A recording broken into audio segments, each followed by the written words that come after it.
Hello बच्चों, कैसे हैं आप लोग। Welcome to my YouTube channel मिसिव रेलवे। दोस्तों, आज हम पढ़ने वाले हैं परसेंटेज का सबसे महत्वपूर्ण topic, price consumption and expenditure. ठीक है, ये टॉपिक जो है आरआरबी, एनटीपीसी और एसएससी के एग्जाम में भर भर के सवाल इससे पूछे जाते हैं। और आज की क्लास के बाद आप इस टॉपिक के प्रश्न बिना फॉर्मूला के बना पाएंगे। तो इस क्लास में अंत तक बने रहिए, और अगर चैनल पे नए हैं तो फटाफट से सब्सक्राइब कर लीजिए। तो चलिए शुरू करते हैं। प्राइस कंजप्शन और एक्सपेंडिचर में क्या रिलेशन होता है। तो जो एक्सपेंडिचर होता है वो प्राइस इंटू कंजप्शन के बराबर होता है। मतलब किसी भी वस्तु का जो दाम रहेगा उससे अगर आप जितना यूज कर रहे हैं उन दोनों में मल्टीप्लाई कीजिएगा तो आपका एक्सपेंडिचर निकल जाएगा। जैसे अगर आपको 2 पेन खरीदना है और पेन का रेट जो है, पेन का प्राइस जो है वो 5 रुपया पर पेन है, तो आपको कितना खर्च होगा। तो आपको पेन खरीदने में कितना खर्च होगा, तो 10 रुपये खर्च होगा। क्यों? क्योंकि आप 2 पेन खरीद रहे हो। पेन का जो प्राइस है वो कितना है, 5 रुपये पर पेन है। तो एक्सपेंडिचर जो होता है वो प्राइस इंटू कंजप्शन के बराबर होता है। ठीक है, ये बात समझ में आई कि एक्सपेंडिचर क्या होता है, प्राइस इंटू कंजप्शन के बराबर। ठीक है, तो जैसे अगर मान लीजिए कि आपके घर पे 30 लीटर दूध लगता है पर मंथ, ठीक है, और दूध का जो रेट है वो 50 रुपीज पर लीटर है। ठीक है, तो आपका एक महीने का दूध पे कितना एक्सपेंडिचर होगा, दूध पे कितना एक्सपेंडिचर होगा आपका एक महीने का। तो दूध पे जो एक्सपेंडिचर होगा वो कितना होगा, वो 30 × 50 के बराबर होगा। मतलब 1500 रुपये। 1500 रुपये जो होगा वो आपके दूध पे एक महीने का खर्च होगा। ठीक है, तो इसके बहुत सारे केसेस होते हैं ये एक्सपेंडिचर और प्राइस के रिलेशन में। जैसे अगर मान लीजिए कि आपका एक्सपेंडिचर जो है कांस्टेंट रहता है, एक्सपेंडिचर आपको कांस्टेंट रखना है, मतलब जो दूध पे आपने खर्च करना है वो आपने एक अलग से निकाल रखा है कि मेरे को दूध पे हर मंथ 1500 रुपये ही खर्च करना है। ठीक है, तो अगर प्राइस बढ़ जाता है तो आपको क्या करना पड़ेगा, कंजप्शन घटाना पड़ेगा, तभी तो आपका एक्सपेंडिचर जो रहेगा सेम रहेगा। नहीं तो आपका जो प्राइस है, प्राइस अगर बढ़ गया और आप उतना ही दूध खपत कर रहे हैं तो आपका एक्सपेंडिचर तो चेंज हो जाएगा। तो इस चीज से आपका बजट गड़बड़ा जाएगा। लेकिन आपने बजट क्या रखा है कि 1500 रुपये ही मेरे को दूध पे खर्च करना है, चाहे प्राइस उतना भी बढ़ जाए। तो इसके लिए आपको क्या करना पड़ेगा, अपना कंजप्शन घटाना पड़ेगा।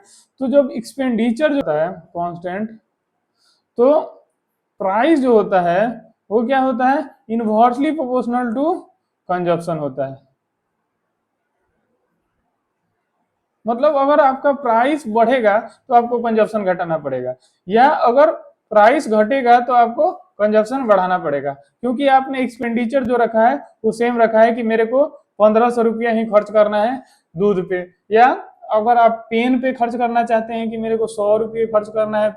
तो प्राइस क्या होता है, इनवर्सली प्रोपोर्शनल टू कंजप्शन। मतलब क्या हो गया इसका कि अगर प्राइस आपका बढ़ेगा तो कंजप्शन क्या होगा, घटेगा। कब? जब एक्सपेंडिचर क्या रहे, कांस्टेंट रहे। और अगर आपका कंजप्शन जो प्राइस जो है घट जाएगा तो आपको कंजप्शन क्या करना पड़ेगा, बढ़ाना पड़ेगा। ठीक है, तो ये होता है रिलेशन अगर आपका एक्सपेंडिचर जो है कांस्टेंट रहे तो। ठीक है, अगर आपका एक्सपेंडिचर जो है कांस्टेंट रहेगा तो प्राइस क्या होगा, इनवर्सली प्रोपोर्शनल टू कंजप्शन रहेगा।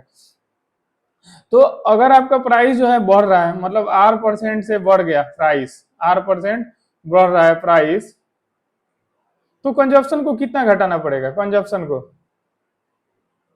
को कितना घटाना पड़ेगा, तो वो हो जाएगा R/100 प्लस R/100 के बराबर। ठीक है, ये हो जाएगा इतना परसेंट। अगर आप घटा देते हैं कंजप्शन तो जो रहेगा आपका एक्सपेंडिचर जो रहेगा सेम रहेगा। कब रहेगा सेम, जब प्राइस R% के दर से बढ़ गया।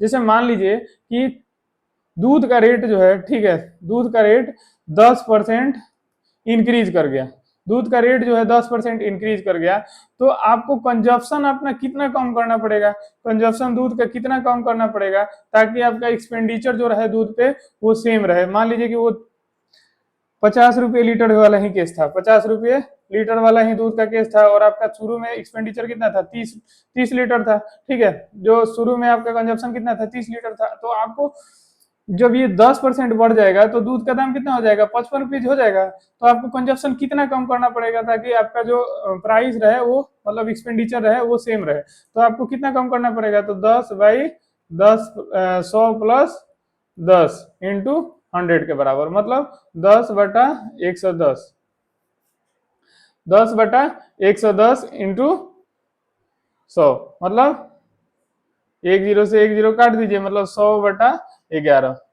मतलब 9:1/11%।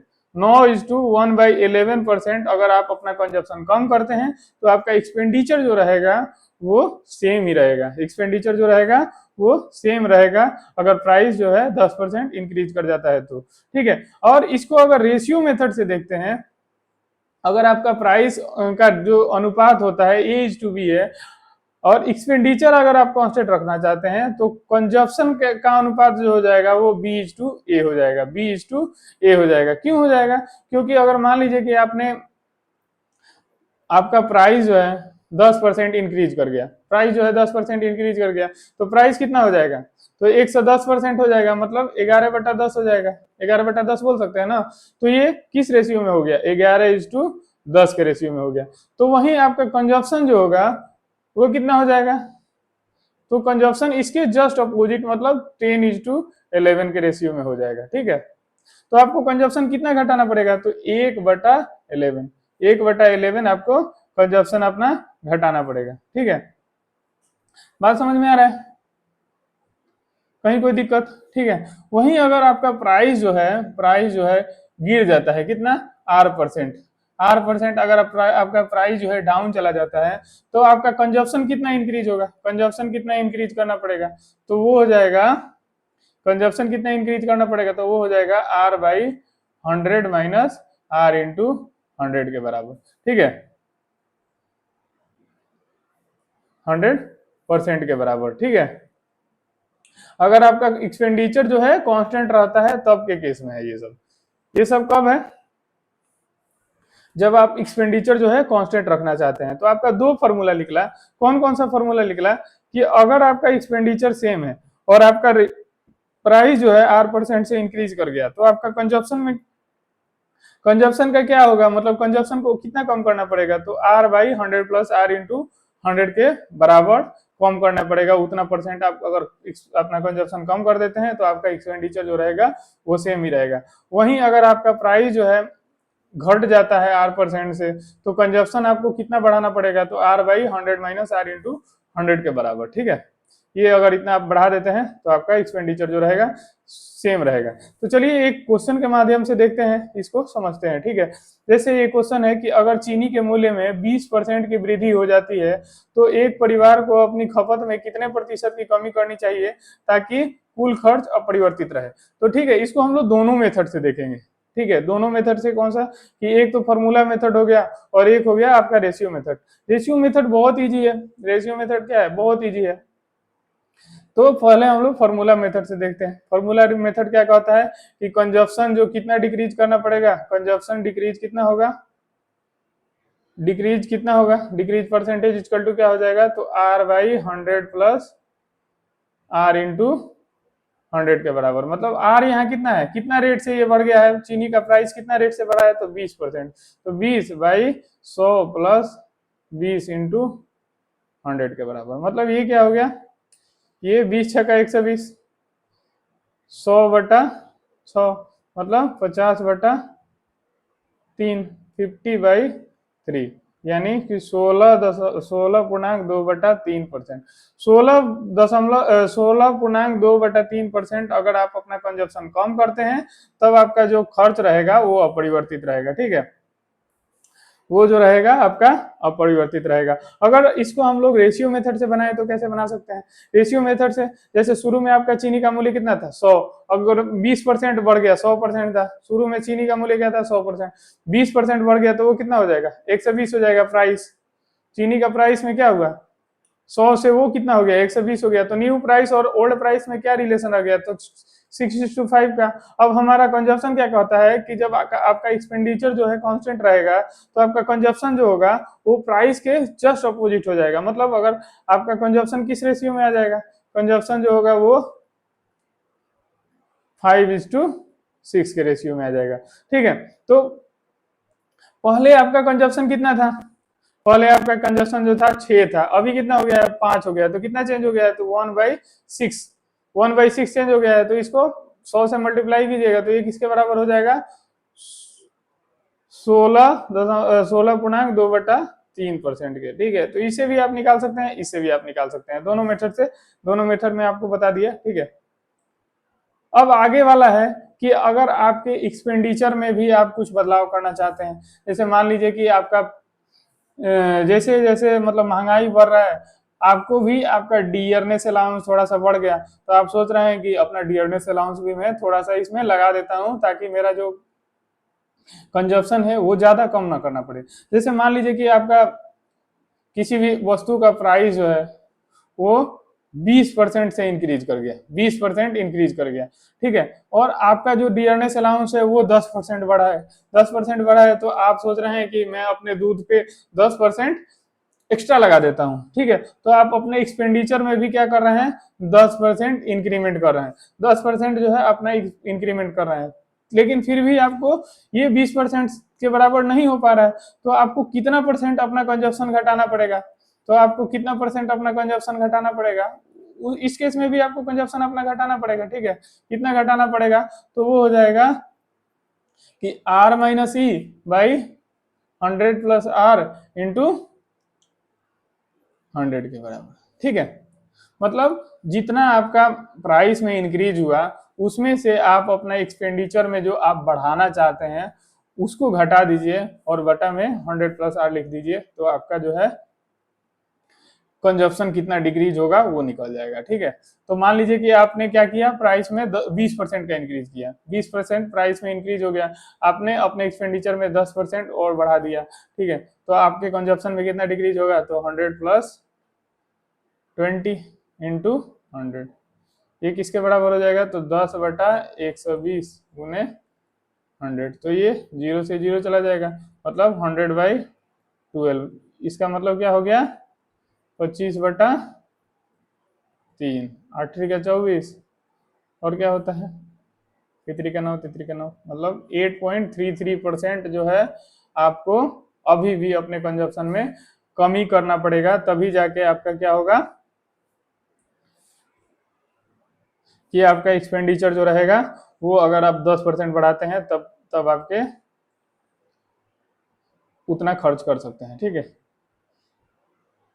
ये क्वेश्चन बनाइए। ठीक है, इसमें क्या कह रहा है कि चावल के मूल्य में 20% की वृद्धि की गई। ठीक है, एक व्यक्ति अपनी खपत में इस प्रकार समायोजित करता है कि उसका खर्च केवल 8% ही बढ़े, मतलब जो है कि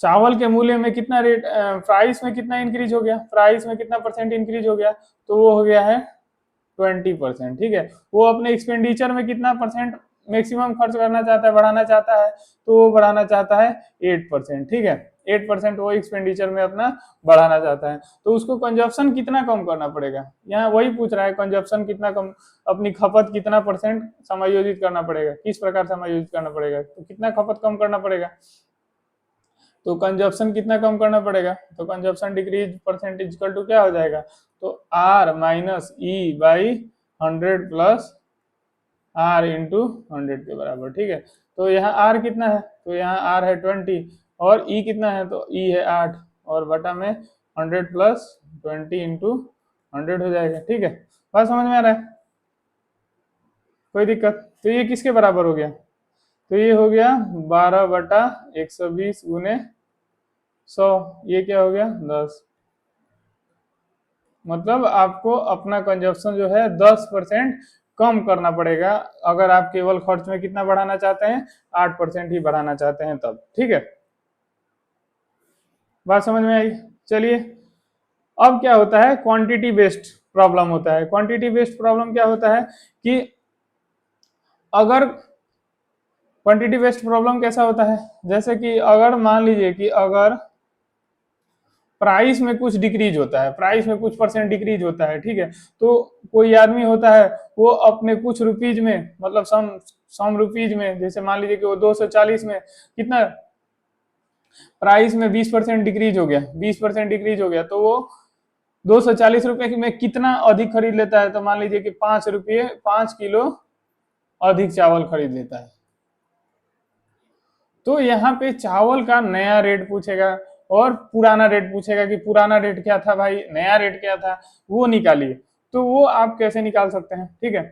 तो उसके लिए आपको क्या करना है कि अगर मान लीजिए कि आपको बोले कि प्राइस इतना घट गया, इतना परसेंट घट गया, तो वो 240 या कुछ भी प्राइस दे दे, कुछ भी प्राइस दे दे, उसमें बोले कि इतना केजी, मतलब सम केजी वो एक्स्ट्रा चावल खरीद रहा है, तो उसमें आप कैसे बना सकते हैं। तो उसके लिए क्या करना है कि जो आपको प्राइस दे रहा है, ठीक है, जितना आपको प्राइस दे रहा है, कितना प्राइस दे रहा है, तो 240 दिया है, 240 रुपीज दिया है, उसमें कितना कमी हुआ है, तो उसको हम लोग 20 से यहाँ पे कर देंगे, और यहाँ पे उसमें वो कितना एक्स्ट्रा खरीद रहा है, तो 5 केजी खरीद रहा है, और बटा में 100 कर देंगे, ठीक है। तो इससे जो है उसका जो न्यू प्राइस है, न्यू प्राइस वो पता चल जाएगा कि न्यू प्राइस चावल का क्या रेट है।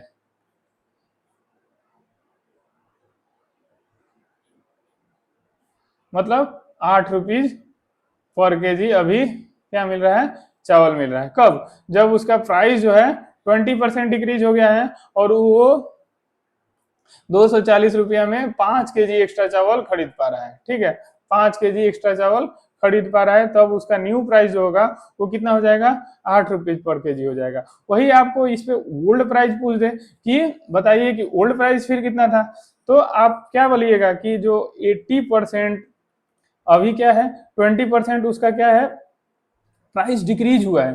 तो जो 20% डिक्रीज हुआ है, तो उसका जो न्यू प्राइस है वो 80% ही है ना ओल्ड प्राइस के। न्यू प्राइस जो है 80% है ओल्ड प्राइस के, ओल्ड प्राइस के।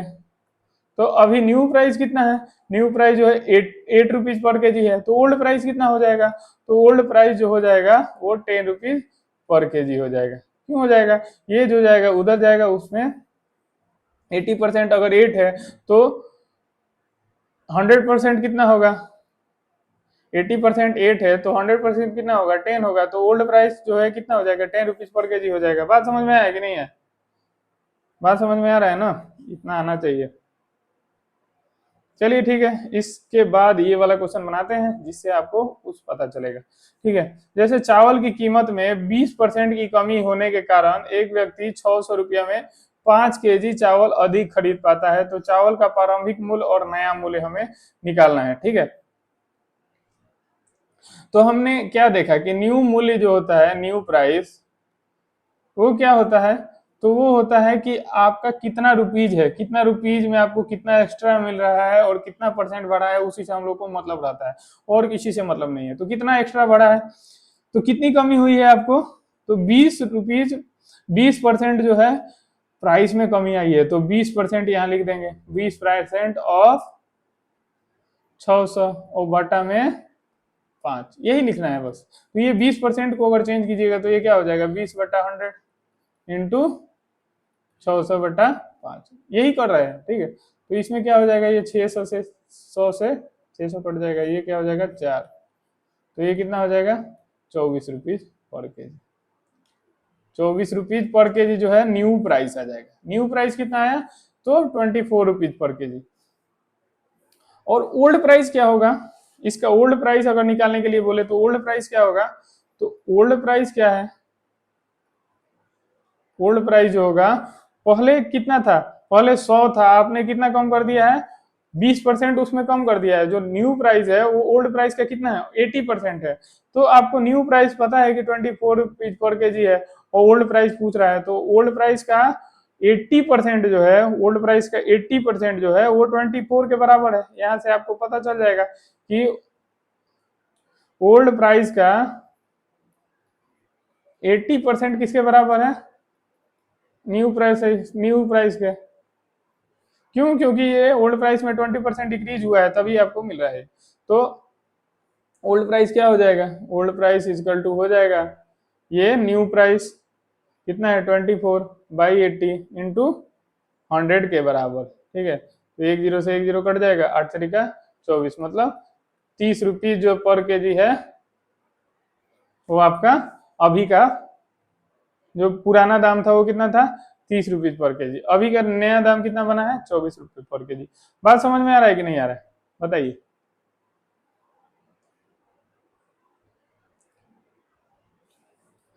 अब क्या दे रहा है कि आपको एक्सपेंडिचर से कुछ नहीं करना है, एक्सपेंडिचर में होने दीजिए बदलाव, ठीक है, एक्सपेंडिचर में होने दीजिए बदलाव, कोई आपको चेंज नहीं करना है कि हमको कांस्टेंट रखना है या इतना ही परसेंट बढ़ाना है, कोई फिक्स नहीं, ठीक है। अगर आपका प्राइस जो है, मान लीजिए कि अगर आपका प्राइस जो है, प्राइस भी R% इंक्रीज हो गया, ठीक है, और आपका जो आपका कंजप्शन है उसमें भी आप कमी नहीं करना चाहते हैं, कंजप्शन जो है वो भी कितना हो गया, तो S% आपका कंजप्शन भी इंक्रीज हो गया, S%, तो आपके एक्सपेंडिचर में क्या फर्क पड़ेगा, तो इसमें हम लोग क्या करेंगे, इसमें हम लोग सक्सेसिव चेंज वाला फॉर्मूला लगाएंगे, ठीक है। एक्सपेंडिचर में परसेंटेज चेंज कितना आएगा, एक्सपेंडिचर में परसेंटेज चेंज कितना आएगा, तो वो हो जाएगा R+S+R/100 के बराबर, ठीक है। आपका दूध का एक्सपेंडिचर, दूध का कंजप्शन जो है, कंजप्शन किसी एक नए व्यक्ति के आने से कितना बढ़ गया, तो 25% इंक्रीज हो गया, 25% इंक्रीज हो गया, और दूधिया ने दूध का प्राइस जो है वो कितना बढ़ा दिया, तो वो 20% जो है प्राइस भी बढ़ गया, तो आपके एक्सपेंडिचर पे कितना फर्क पड़ेगा,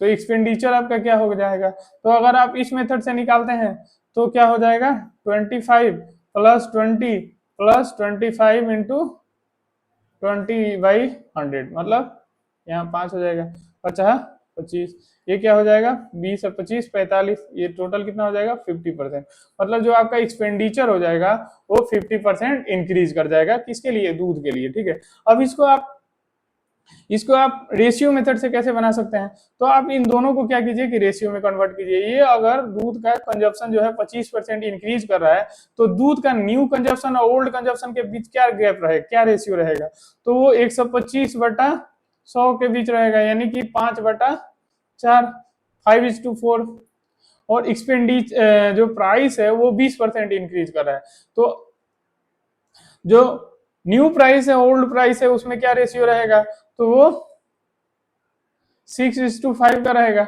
मतलब 6/5, तो जो आपका एक्सपेंडिचर है वो क्या हो जाएगा, एक्सपेंडिचर वो क्या हो जाएगा, तो प्राइस प्राइस कितना है 6/5, और कंजप्शन कितना है 5/4, यानी कि 6/4, तो चेंज कितना आया इसमें, तो आपके एक्सपेंडिचर में चेंज कितना आया, तो पहले जो एक्सपेंडिचर था वो 4 था, अभी एक्सपेंडिचर कितना आ गया 6, मतलब 2/4, यानी कि 50% जो है चेंजमेंट आ गया है, 50% चेंज आ गया है, क्योंकि इसको अगर आप परसेंटेज में चेंज कीजिएगा तो 100 से मल्टीप्लाई कीजिएगा तो हो जाएगा ये 25, यानी 25 दूनी 50, ठीक है।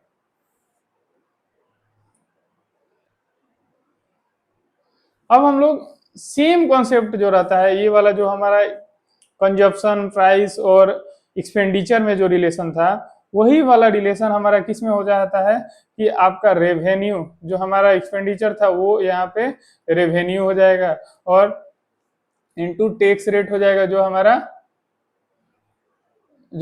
क्या था, जो हमारा प्राइस था वो यहाँ टैक्स रेट हो जाएगा, और सेल मतलब कि कितना लोग आपको दे रहा है, ठीक है, कितना लोग टैक्स दे रहा है, उसमें सेम रिलेशन होगा जो हमारा किसके बीच में हो रहा था, यहाँ पे ये एक्सपेंडिचर के बराबर हो जाएगा, ये किसके बराबर हो जाएगा, प्राइस के, और ये किसके भी बराबर हो जाएगा, तो कंजप्शन के। यहाँ पे रेवेन्यू क्या है कि कितना राजस्व सरकार को इकट्ठा होगा, वो अगर वो किसके बराबर होगा, तो कितना लोग टैक्स दे रहा है और टैक्स का रेट क्या है, ठीक है। सरकार का रेवेन्यू कितना होगा ये किस पे डिपेंड होगा कि टैक्स सरकार ने किस रेट से लगाया हुआ है और कितना लोग टैक्स दे रहे हैं, ठीक है। तो ये किसके मतलब कौन सा इसमें रिलेशन लग रहा है, तो इसमें सेम रिलेशन लग रहा है जो आपका रेवेन्यू और जो एक्सपेंडिचर कंजप्शन और प्राइस में लग रहा था, जैसे तो चलिए एक क्वेश्चन बनाते हैं। इसमें क्या कर रहा है कि जब इनकम टैक्स की दर में 20% घट जाता है, इनकम टैक्स की दर क्या हो रहा है 20% घट रहा है, तो सरकार की आय में 10% की बढ़ोतरी होती है, तो टैक्स देने वालों की संख्या में कितने प्रतिशत का परिवर्तन होगा ये निकालना है। ठीक है, तो हमारा जो रेवेन्यू होता है, रेवेन्यू क्या होता है, रेवेन्यू मतलब सरकार का राजस्व कितना प्राप्त होगा, तो जो टैक्स का रेट रहेगा इनटू कितने लोग दे रहे हैं, कितने लोग दे रहे हैं उसके बराबर होगा। ठीक है, तो यहाँ पे रेवेन्यू कितना इंक्रीज हुआ, 10% इंक्रीज हुआ, मतलब रेवेन्यू कितना हो गया, तो 11/10 के बराबर हो गया। 10% इंक्रीज होगा तो रेवेन्यू किसके बराबर हो जाएगा, 11/10 के बराबर हो जाएगा। वहीं टैक्स कितना घट रहा है, टैक्स का दर कितना हो रहा है, 20% घट जा रहा है, मतलब टैक्स जो हो रहा है वो 4/5 के बराबर हो जाएगा। तो हमें ये निकालना है कि जो टैक्स देने वाले लोग हैं उनकी जनसंख्या में कितना परिवर्तन हुआ है, मतलब उनकी जनसंख्या कितनी बढ़ी है। ठीक है, तो उनकी जनसंख्या कितनी बढ़ी है तो वही निकालना है। तो ये इक्वल टू क्या हो जाएगा, तो ये वाला उधर जाएगा तो क्या होगा, तो 11/10 इंटू 5/4 के बराबर, ये हो जाएगा, 2 से कट जाएगा, मतलब 11/8। ठीक है, तो पहले जो थी टैक्स देने वाली जनसंख्या कितनी थी, 8 थी, अभी कितनी है, 11 है। पहले टैक्स देने वाला लोग कितना था, 8 था, यही रेशियो बता रहा है कि पहले टैक्स देने वाला लोग था 8, अभी कितना दे रहा है, 11, तो चेंज कितना आया है, तो 3/8। यानी इसको अगर परसेंटेज में चेंज कीजिएगा तो ये क्या हो जाएगा, 3/8 इंटू 100%, मतलब इसको काटिए तो ये क्या हो जाएगा, 12.5 से हो जाएगा, तो ये क्या हो जाएगा, 37.5%।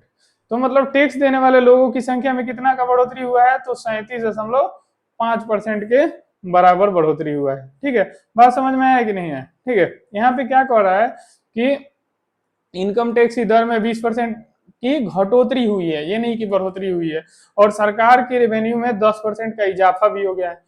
अब सरकार ने क्या किया है कि टैक्स का रेट जो है कम कर दिया है, तो टैक्स का रेट किया है तो इससे ज्यादा लोग जो है टैक्स रेट में शामिल हो गए हैं उसमें। ठीक है, ज्यादा लोग शामिल कर लिया है तो ज्यादा लोग टैक्स देंगे तभी आपका रेवेन्यू बढ़ेगा।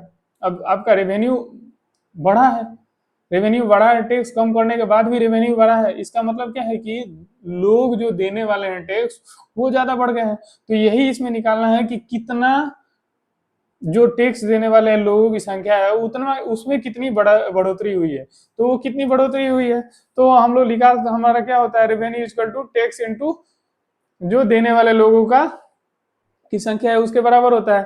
तो रेवेन्यू में 10% इंक्रीज हुआ है तो रेवेन्यू किसके बराबर हो जाएगा, तो 11/10 के बराबर हो जाएगा। जो 10 पहले था अभी 10% इंक्रीज हुआ है तो वो 11 हो गया है। वहीं जो है टैक्स का दर है वो कितना घट गया है, तो 20% घट गया है, तो टैक्स का दर कितना हो जाएगा, तो पहले के टैक्स के दर से 4/5 हो जाएगा। अभी हमें क्या निकालना है कि एस कितना बढ़ रहा है या घट रहा है वही निकालना है, तो एस यहाँ पे निकल जाएगा। ठीक है, तो एस कितना हो रहा है, तो 37.5% इंक्रीज कर रहा है।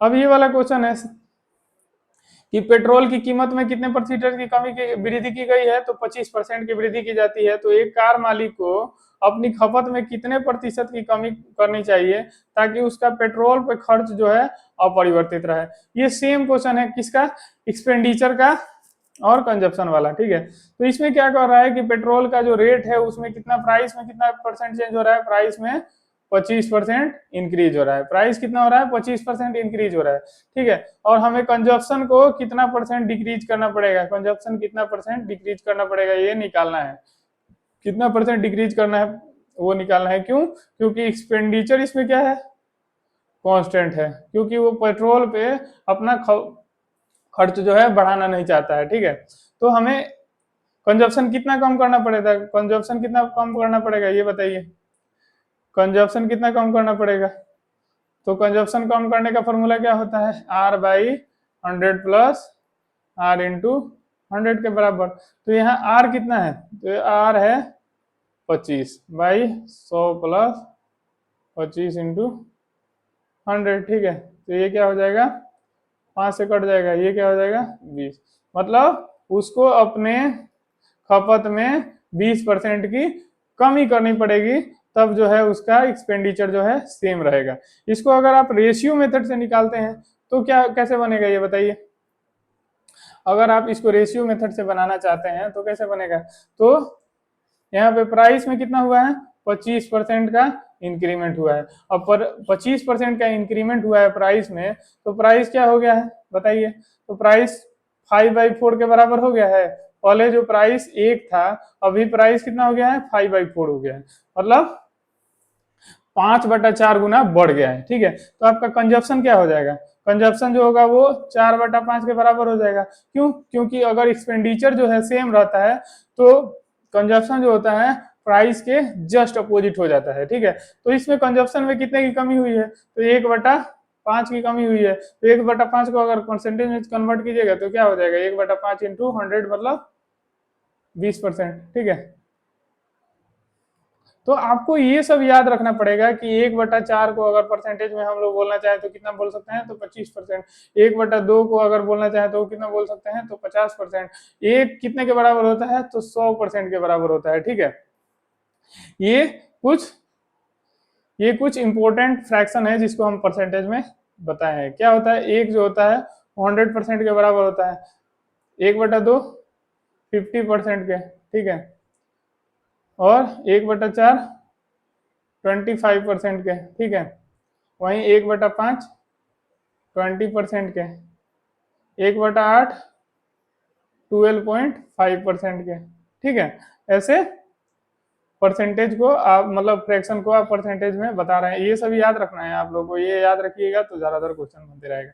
1/3 किसके बराबर होता है? तो 33.33% के। ठीक है, वहीं 1/6 किसके बराबर होता है? तो 66 पॉइंट नहीं नहीं नहीं 1/6 इसके बराबर नहीं होगा, इसको हाफ आपको करना पड़ेगा। 1/6 किसके बराबर होगा? तो 16.66% के बराबर। ठीक है, बात समझ में आया?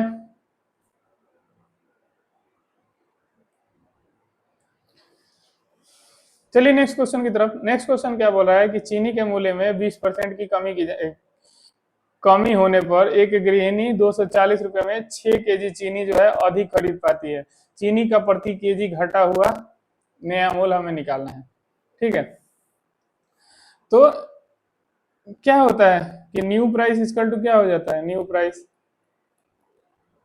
प्राइस इक्वल टू कितना में वो 6 kg अधिक खरीद रही है, तो प्राइस कितना घटा है? तो 20% घटा है, तो रेट कितना कम हुआ है? तो 20% ऑफ कितना?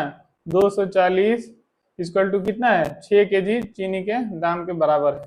ठीक है, यही हो रहा है कि जो 20% जो चीनी की कमी होने पर एक गृहिणी को 240 रुपया में 6 kg, मतलब 240 रुपया का 20% ही ना 6 kg चीनी के बराबर होगा। 6 kg चीनी के जो दाम होगा वो 240 के 20% के बराबर होगा, तभी तो 240 रुपये लगाने पे उसको 6 kg चीनी ज्यादा प्राप्त हो रहा है, अगर आपका प्राइस में 20% की कमी हो रही है तो। ठीक है, तो यहाँ पे क्या कर रहा है कि 20% अब 240, तो 20% अब 240 इक्वल टू क्या हो जाएगा? 1/5।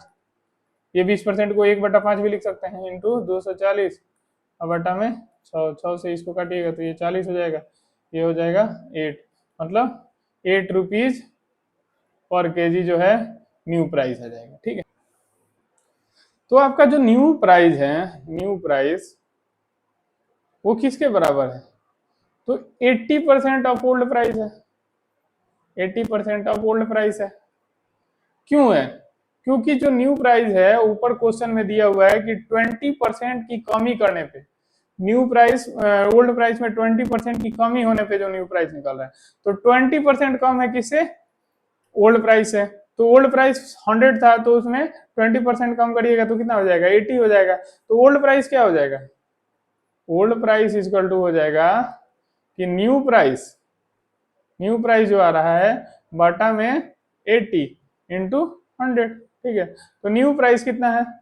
तो न्यू प्राइस जो है 8 रुपीज पर केजी है बटा 80 इंटू 100। तो इससे ये काटिएगा तो ये क्या हो जाएगा? 10 रुपीज पर केजी आ जाएगा।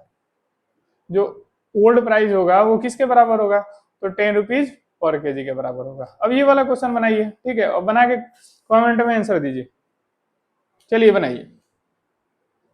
इसमें क्या बोल रहा है कि यदि किसी वस्तु के मूल्य में %% की वृद्धि होती है, 15% की वृद्धि होती है और उसकी बिक्री में 20% की कमी होती है, तो कुल राजस्व पर क्या फर्क पड़ेगा।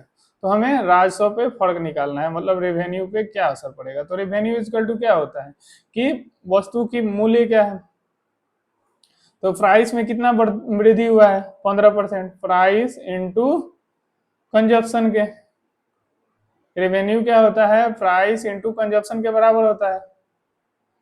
ठीक है, तो यहाँ पे प्राइस में कितना वृद्धि हुआ है 15% का, तो प्राइस कितना हो गया है 23/20 के बराबर हो गया है। 15% इक्वल टू 23/20 होता है। ठीक है, कंजप्शन में 20% की कमी हुई है, तो कंजप्शन कितना हो गया है 20% की कमी होगा, तो ये किसके बराबर हो जाएगा, तो 4/5 के। तो यहाँ पे क्या हो जाएगा 92/100, मतलब जो पहले रेवेन्यू 100 था अभी कितना हो गया है 92 हो गया है। तो रेवेन्यू में कितना परसेंट का चेंज आया है, तो 100 माइनस 92 मतलब 8/100 का, मतलब 8% का, 8/100 का कमी आया है। तो इसको अगर परसेंटेज में चेंज कीजिएगा तो 100 से मल्टीप्लाई कीजिएगा तो इस किसके बराबर आ जाएगा 8% का, मतलब 8% का क्या हुआ है, तो कमी हुआ है। यहाँ कमी दिख रहा है ना आपको, पहले रेवेन्यू कितना था 100 था, अभी कितना हो गया है 92 हो गया है। ठीक है, बात समझ में आ रहा है कि नहीं आ रहा है बताइए, कहीं कोई दिक्कत हो तो बताइए। इसको हम लोग सक्सेसिव वाला जो परसेंटेज था, सक्सेसिव चेंज वाला, उसे ही बना सकते थे। तो रेवेन्यू में कितना परसेंट चेंज हुआ, रेवेन्यू परसेंटेज चेंज निकालना हो तो आप इसको डायरेक्टली भी लिख सकते थे क्या कि प्राइस में कितना चेंजमेंट आया, तो प्राइस में प्लस में 15%। ठीक है, और बिक्री में क्या हुआ, तो माइनस में 20%, तो -20 और +15 इंटू -20/100, ऐसे भी निकाल सकते थे। तो ये क्या हो जाता 15 माइनस 20 -5, ऊपर से क्या आता -3, मतलब -8%, और -8% मतलब 8% की कमी। ठीक है, समझ में आया, इससे भी आप बना सकते थे। ठीक है, अब ये नेक्स्ट क्वेश्चन है कि चावल के मूल्य में 30% की वृद्धि होती है, एक व्यक्ति अपने खर्च को केवल 10% ही बनाना चाहता है, तो उसकी खपत में लगभग कितने प्रतिशत की कमी होनी चाहिए। ये मैं बताया था आपको, क्या होता है इसका बताइए, कि प्राइस में कितना परसेंट का इंक्रीमेंट हुआ है, परसेंट कितना परसेंट इंक्रीमेंट हुआ है, तो वो हुआ है 30। ठीक है, और खर्च में कितना वो बढ़ाना चाहता है, एक्सपेंडिचर जो है अपना वो 10% ही बढ़ाना चाहता है। ठीक है, तो कंजप्शन में कितना कमी करना पड़ेगा, तो कंजप्शन में कितना कमी करना पड़ेगा, तो वो हो जाएगा किसके बराबर 30 माइनस 10/100 प्लस 30 इंटू 100 के। ठीक है, क्या होता है R-E/100 प्लस R के बराबर। तो ये कितना आ गया, तो 20/130 गुने 100। तो ये क्या हो जाएगा, 0 से 0 कैंसिल हो जाएगा, मतलब 200/13, यानी कि 13 से काटेगा तो 13 एकम 13 और 13×5 = 65 और 5 70, मतलब 15:3 आपको क्या करना पड़ेगा, अपने कंजप्शन में चेंजमेंट करना पड़ेगा। इस तरह हमारा 15.385% लगभग आ जाएगा। 15.38, ये 2 पॉइंट तक ही गया है। चलिए ये वाला क्वेश्चन बनाते हैं। अगर आपसे बन रहा है तो जल्दी से कमेंट में इसका आंसर बताइए जल्दी। इसमें क्या बोल रहा है कि एक सिनेमा हॉल के टिकट की कीमत में 16.2/3% की वृद्धि की जा रही है और बेचे गए टिकटों की संख्या में 20% की वृद्धि हुई है, तो कुल आय में कितना प्रतिशत का वृद्धि हुआ है, ये हमें निकालना है। तो रेवेन्यू क्या होता है, रेवेन्यू इक्वल टू होता है प्राइस इंटू कंजप्शन। तो रेवेन्यू में भी इंक्रीमेंट ही होगा, क्यों इंक्रीमेंट होगा, क्योंकि प्राइस और कंजप्शन दोनों में क्या हो रहा है इंक्रीज हो रहा है। यहाँ प्राइस कितना बढ़ जा रहा है, तो 16.2/3%, और कंजप्शन कितना बढ़ गया है, तो 20%। तो 16.2/3% को आप क्या लिख सकते हो, तो 50/3% भी लिख सकते हो। मतलब कि 50/300, मतलब 1/6। इसको अगर आप पूर्णांक में चेंज करोगे तो ये किसके बराबर आ जाएगा, तो 1/6 के। तो जो प्राइस पहले 6 था, ठीक है, अभी इसमें पहले जो प्राइस था 1, अभी कितना हो गया है, तो 7/6 के बराबर हो गया है। मतलब प्राइस क्या हो गया है, 7/6 हो गया है। वहीं टिकटों का कंजप्शन जो है 20% इंक्रीमेंट हुआ है, तो 20% इंक्रीमेंट मतलब 6/5 के बराबर। मतलब जो टिकटों का कंजप्शन है अभी कितना हो रहा है, तो 6/5। पहले कितना हो रहा था, 1 हो रहा था, अभी कितना हो रहा है, 6/5। वहीं प्राइस पहले 1 था, तो अभी कितना हो गया है, 7/6। तो हमें रेवेन्यू निकालना है कि रेवेन्यू में क्या चेंजमेंट आया है। तो रेवेन्यू क्या हो जाएगा, तो revenue equal to 6/5 into 7/6। Revenue भी पहले 1 था, अभी इसमें चेंज हम लोग को निकालना है, ठीक है। तो ये 6 से 6 कट जाएगा, अभी कितना हो गया, 7/5। तो रेवेन्यू में कितना चेंजमेंट आ गया है, तो 2/5 के। क्यों, क्योंकि पहले जो रेवेन्यू था 5 था, अभी कितना आ गया है, 7 आ गया है। तो रेवेन्यू में चेंजमेंट कितना आया है, तो 2/5 का। इसको परसेंटेज में चेंज कीजिएगा तो 100 से मल्टीप्लाई कर दीजिएगा, तो ये क्या हो जाएगा, 20। मतलब 40% जो है इसके रेवेन्यू में चेंजमेंट आ जाएगा, ठीक है। रेवेन्यू कितना बढ़ जाएगा, 40%। ऑप्शन नंबर ए सही होगा, ठीक है। तो आज का क्लास कैसा लगा आप लोगों को। अगर आपको क्लास अच्छा लगा हो तो चैनल को लाइक करिएगा, और आज के लिए एक होमवर्क है वो बना के आइएगा, ठीक है। होमवर्क क्या है, होमवर्क है वो कमेंट में जरूर पिन कीजिएगा। अगर आपको क्लास अच्छा लगा हो तो क्लास को लाइक कीजिएगा और कमेंट में जय हिंद जरूर लिखिएगा। थैंक यू, धन्यवाद।